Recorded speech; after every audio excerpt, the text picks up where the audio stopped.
A new law in Washington state aims to make it easier for patients to ask for and receive aid in dying, also known as doctor-assisted suicide. The controversial Death with Dignity bill will cut down the wait time between when patients first ask for life-ending medication and when they can actually receive it. The new legislation also lets more kinds of healthcare providers sign off on the requests and also allows the necessary drugs to be mailed to patients rather than picking it up in person. That law takes effect on July 23rd. And in total, 10 states plus D.C. have laws allowing medically assisted death, and Massachusetts is set to revisit the topic in coming months. Some family members of people with terminal illnesses say restrictions can be a barrier to patients ending their lives on their own terms. But there are critics who say those barriers are meant as safeguards to make sure people are truly ready to die. It's a big topic, and to unpack all of this, I do want to bring in two experts. Dr. Shika Jain is a hematology and oncology physician. Dr. Leigh is an emergency physician and expert on working with medical providers as well. Thank you both for being here, and I'll jump in with you, Dr. Jain. You know, in your work in oncology, you likely see too many patients with terminal diagnoses. How important are these traditional safeguards, or in your experience, do patients usually know when they're ready to go?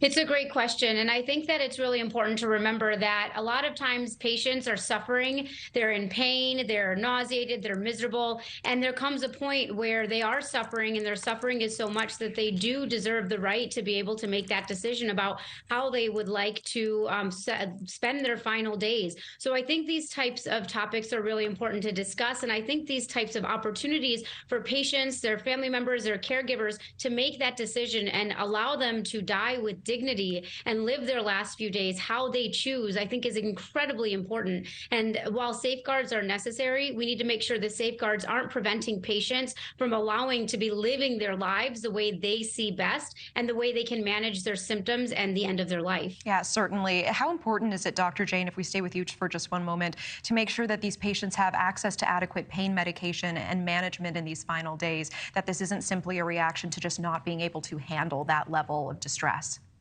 That's incredibly important, and we have phenomenal opportunities to get patients involved with palliative care and hospice care, where hospice care can actually be delivered in your home, where, as I tell my cancer patients, we go from aggressively treating the cancer to aggressively treating the symptoms, and that is incredibly important. So that's pain, that's nausea, that's constipation, anything that you can suffer, and you can get that care in your own home. And so enrolling patients in hospice care early on and making sure they have adequate access to pain medications and other medications is incredibly important. Yeah, sure. And Dr. Vineker, I want to bring you in here. In the ER, I know you see so many patients and their families really in some of the scariest moments. What significance does this bill hold for the families of terminal patients, do you think?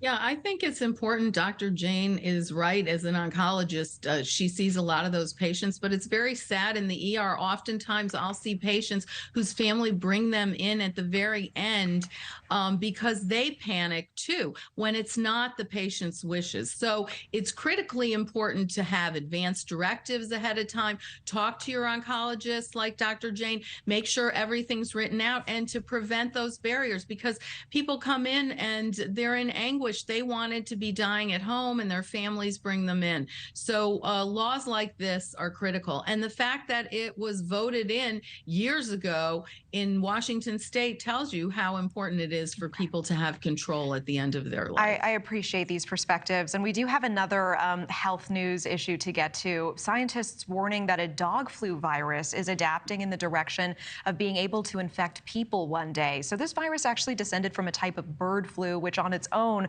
not easily passed from person to person. But experts say they're concerned that since the virus has already been able to adapt to one mammal species, more mammal species could be next.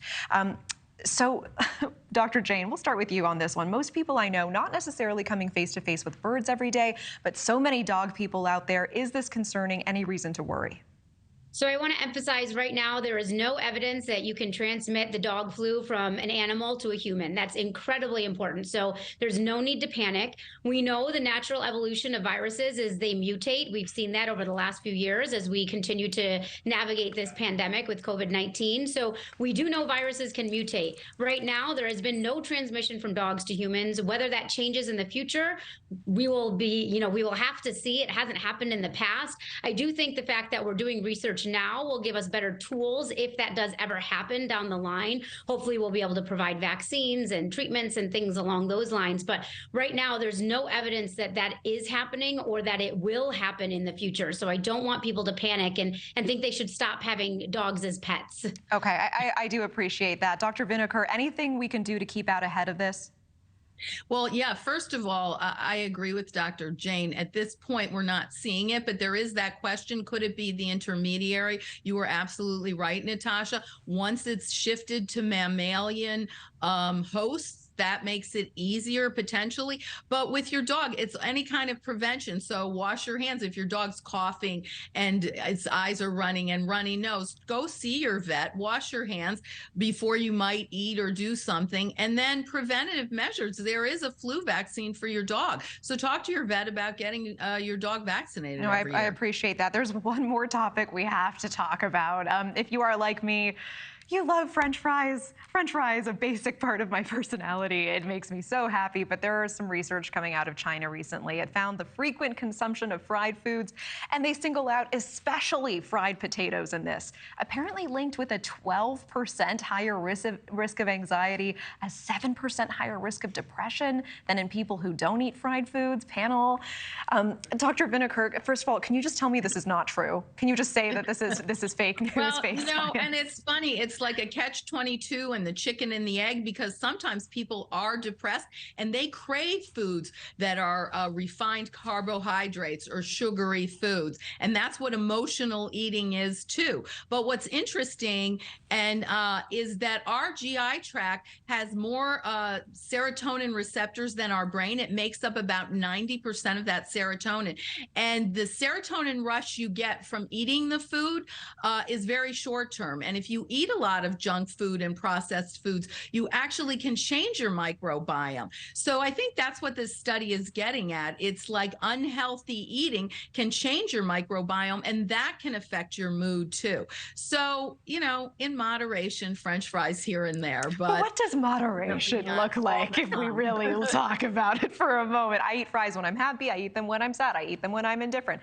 I wish we had more time to talk about it. But Dr. Shiga Jane, Dr. Leigh Vineker, thank you so much for your time. Appreciate it. Thanks so much.